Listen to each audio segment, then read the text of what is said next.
Totems are fun, Cyclone is fun-er. That's a terrible title for a video, by the way.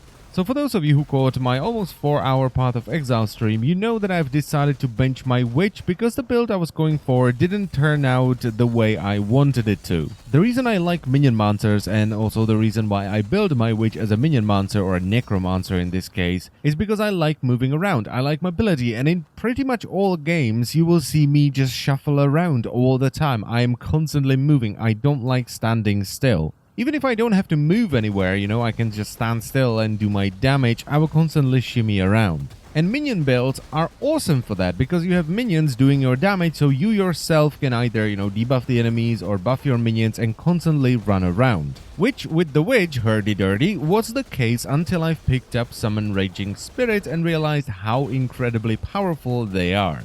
It summons, wait for it, Raging Spirits, which are basically the lost souls from Doom that zoom around the battlefield and nom on enemies. And I kept using these basically until level 85, in addition to zombies, specters, and a golem. The problem with Raging Spirits for me is that they are really strong, so I felt like I had to use them if I wanted to do some damage. They don't last very long, they only last a couple of seconds, and you can have up to 20 of them at any given time. Which meant that instead of being really mobile on my witch, I was basically stutter-stepping all the time. I would summon a couple of spirits, then I would move forward, summon a couple of spirits, move forward, summon a couple of spirits, and on and on and on. It wasn't really mobile, I was just stutter-stepping, and it didn't feel particularly great. And when I finally had enough of the stutter-stepping playstyle, I decided to respec my witch into something else, and I spent a lot of currency buying regret orbs, which, funny enough, I now regret, because I should have just benched her right away and started a new character. And that character is what you're watching right now. It is a Cyclone Juggernaut. Now, the reason why I said that Totems are fun, but Cyclone is fun-er in the beginning, which is still a terrible title for a video, but I'm going with it, is because this character originally started as an Ancestral Warchief Chieftain, which is what I actually played on stream. And the setup was fun, pretty straightforward, and really strong. It was using the Ancestral Bond Keystone, which makes it so that your character can't do any damage with skills, but you can have 2 totems down at any given time. And to be honest, I wasn't entirely sure if I'm gonna enjoy the totem playstyle, because I was worried that I'm gonna get into it, I'm gonna build a character and then realize it's really boring and I'm gonna have to start again. Luckily though, the totem playstyle, at least with the Ancestral Warchief, was really fun, and it allowed me to zoom through the entire game very quickly because the totems just do a ludicrous amount of damage. But then, at around level 65, I realized that the build I had was basically a generic Marauder two-handed build with a couple of totem nodes. And just out of curiosity, I spent one of my passive refund points, which I got from finishing quests in the game,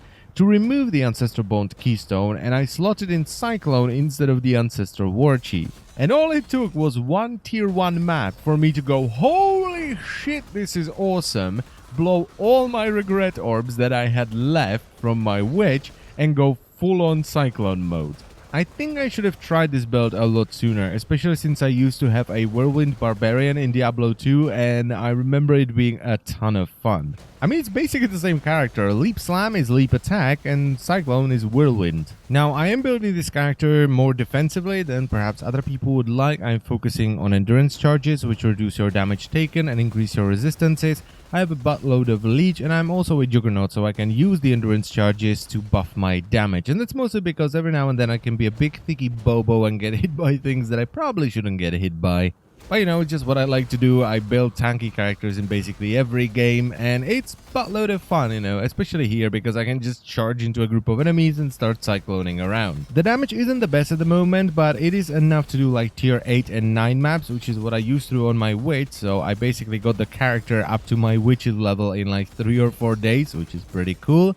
But I think the damage will pick up quite a bit in the next few levels because I'll probably get better gear so I can craft it and get some better resistances so I can balance them and cap them out without using Purity of Elements, which I'm still using right now. And I will pick up some damage nodes on the passive tree because I've been focusing a lot on life regen, and leech just to get into maps and survive them.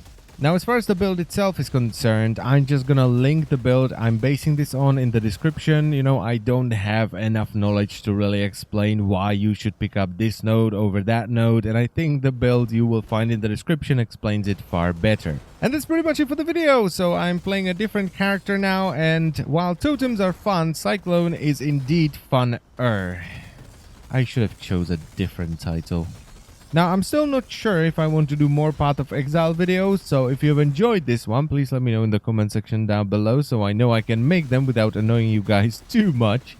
And they would most likely just be either progress updates on this character, you know, as I get into higher maps and I maybe even kill some of the bosses, which would be awesome. I never did any of that. Or maybe if I have an idea for an interesting character that has a cool build, I could make a video about that, though don't expect these videos to be released too often. I would probably make like one a week at max. But anyway, that's it for this video, so I thank you very much for watching. As always, guys, the link to the build I'm basing my build on is in the description down below, and I will see you next time. Bye bye.